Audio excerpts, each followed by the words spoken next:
Hi, I thought I'd talk today about the two modes of operation that we're in all the time, observer and judge mode.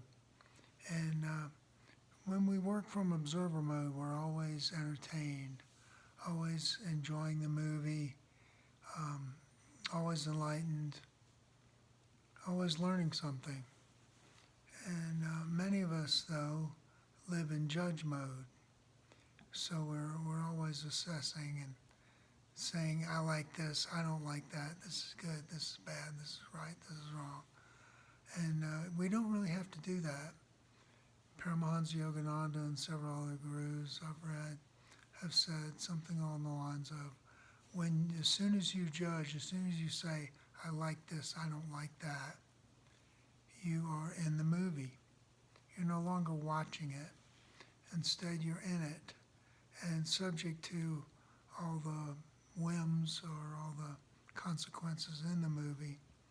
And I was expounding on this to a friend of mine once, and he said, well, don't you enjoy the movie more when you're in it?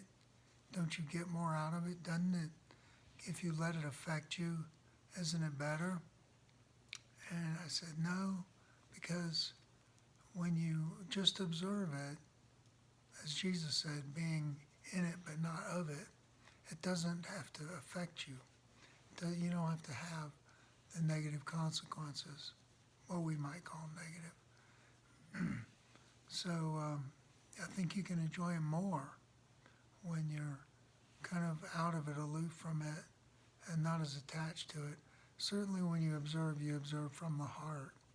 The mind doesn't do the observing, the heart does. The mind's the one making the assessments all the time. You might call that the ego. So the heart always knows, always is guided as to what to do and where to go with a situation, how to let that situation take us where it wants to take us, show us what it wants to show us. That calm, peaceful place that all the masters seem to live in. I think this is one of the keys to getting there and staying there. So there's a guy named Michael Singer who I really enjoyed his writings. He's got a book called Untethered Soul, and in that book he likens life unto a river.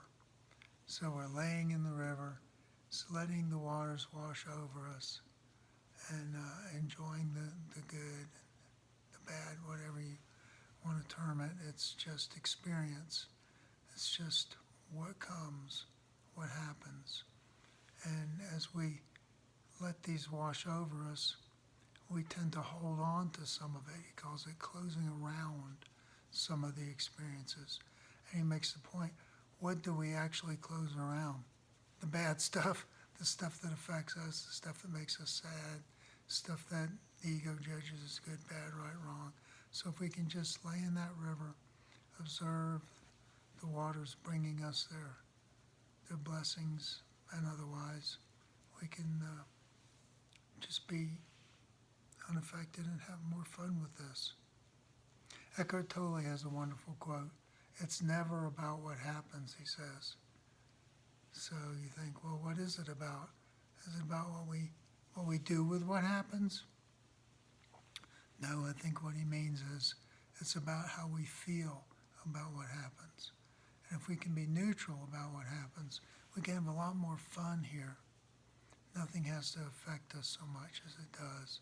We don't have to be afraid of situations like so many of us are, especially now with, the fear being ramped up on a global scale as never before. There's a lot that you can look at. You could easily be afraid of it, but, that's no fun. So I really like the Buddhist idea of non-preference, not really having a preference as to which way things go, just going with them, just enjoying what's here and being in the moment. I think that's how we really get to the moment and stay in the moment, is by picking observer mode. And like love and fear that I talked about before, if you choose one, you don't get the other.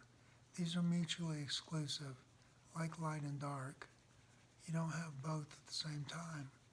So if we constantly choose observer,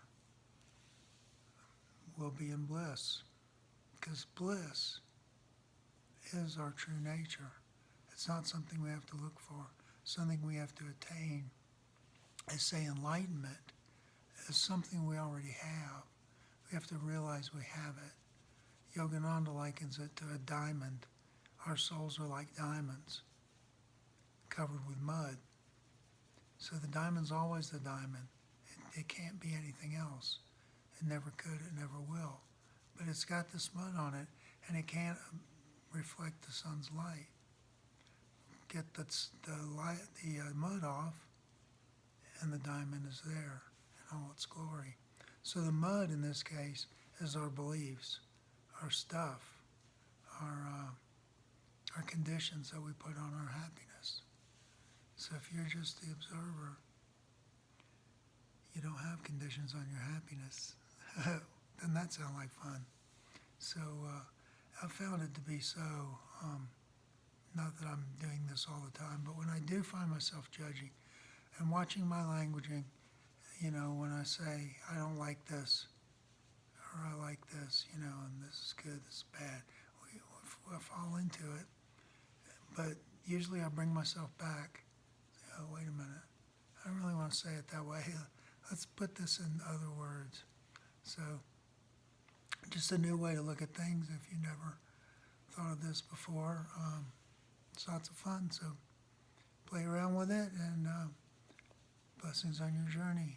Namaste.